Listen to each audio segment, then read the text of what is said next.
you're selling your home, you just don't want views, you want offers. And to get offers, you've got to avoid the silent deal killers that immediately turn buyers off. In this video, we're going to cover 10 things you should never have in your home when selling. These things make buyers uncomfortable, they create doubt, and absolutely impact your ability to get top dollar. But here's the key, they're all fixable. So let's jump into it. The very first one I want to talk about is clutter. It's the silent deal killer. We're starting with clutter because it's the most obvious and the easiest to fix. Clutter makes your home feel smaller, messier, and more cramped than it actually is. If a buyer walks in and sees overflowing bookshelves, shoes piled by the door, countertops covered in stuff, they're thinking, where would my stuff even go? You've got to strip it all back. Declutter closets, clear off every flat surface, and remove excess furniture that makes the space feel tight. If you're not using it daily, pack it away. And don't forget about garages and storage rooms. Buyers peek everywhere, and those messy spaces tell them one thing: this house lacks storage. Now, the next thing I want to talk about is cleanliness, and that's because first impressions matter.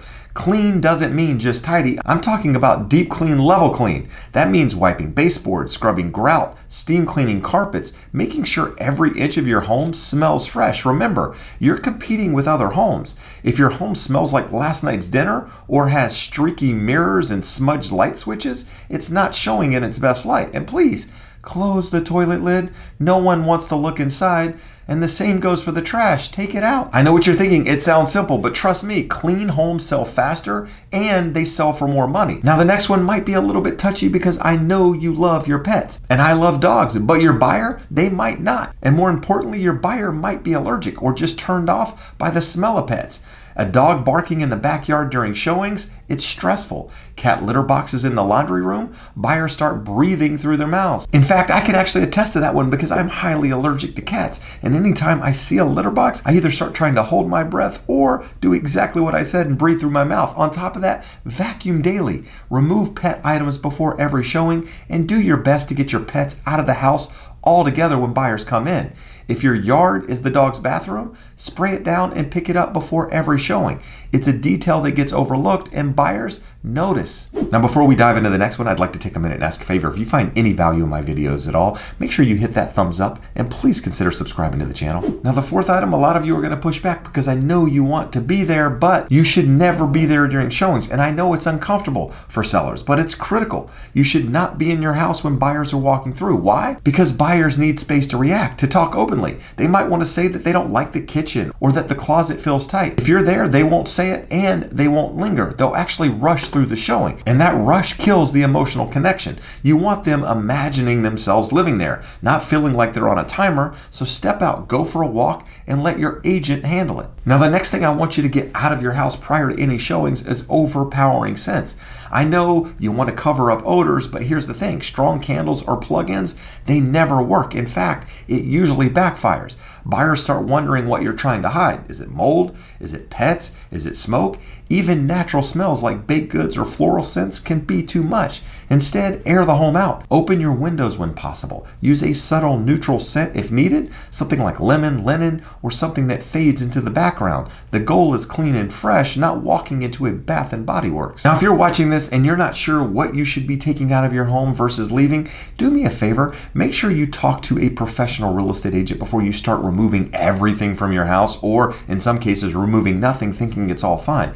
Your agent should be able to guide you through this process and tell you how to best present your home so that you can achieve the best price in the quickest amount of time. Now, if you're watching this and you're not sure where to start, over my 20-year career, I've met a lot of real estate agents. In fact, I've created a vetted list of agents that work exactly like I do. So if you want someone that knows exactly what they're doing in your market, make sure you check that link in the description. Now, the next thing I want you to take out of your home during any showings is cameras. And trust me, I know it's a touchy subject, but here's the thing. Don't be a spy. I know security matters, but you've got to think about the buyer experience. If they walk in and see cameras in every room, they're not thinking about the layout or the finishes. They're thinking, I'm being watched, and that makes them clam up in many ways. In fact, I often tell sellers to think of themselves as buyers. If they walk into another property and they see cameras everywhere, how does that make them feel? And that's because the reality is buyers want to speak freely with their agent, or in some cases with their partner, their spouse, whoever, and surveillance changes the dynamic. So disable indoor cameras. Let the space speak for itself. You'll get better feedback and, in my opinion, better offers. Now, this next one's about protecting yourself and avoid awkward or dangerous situations. And that's, I want you to remove valuables, firearms, and medications from your home prior to any showings. That means never leave anything out that's expensive or personal. That means medications, firearms, jewelry, financial documents. Lock them up or remove them entirely during showings.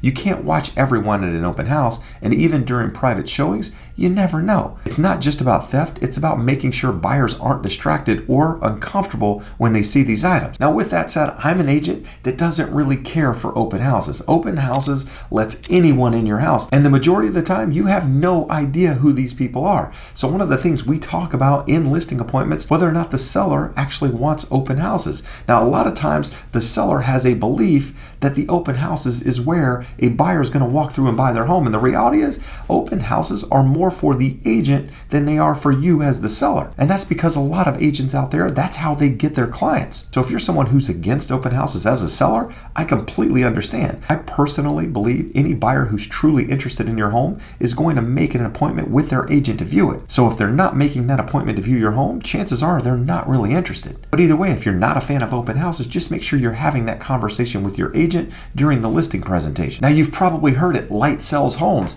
And with that said, I want you to remove heavy drapes and closed blinds. And that's because it kills the natural light. We want rooms to feel bigger, we want ceilings to feel taller, and we want everything to feel more inviting. And here's the thing, heavy drapes block light, and dark rooms feel smaller and colder. So if you've got blackout curtains, consider removing them entirely. Before any showing, open every blind and curtain. Turn on lights in darker areas. If any bulbs are out, replace them. Don't let a dim room kill the vibe. Letting the light in is one of the easiest and cheapest ways to make your home feel more appealing. Now, the next one should be obvious, but you wouldn't be surprised how many times I see this, and that's addressing obvious repairs and obvious problems. So for many sellers out there, it's clearly not obvious. But here's the thing, buyers assume what they see is just the beginning. A broken doorknob, they'll think the plumbing shot. A leaky faucet, well, must be mold everywhere. Even little things like burned out bulbs, loose door handles, or cracked outlet covers suggest neglect.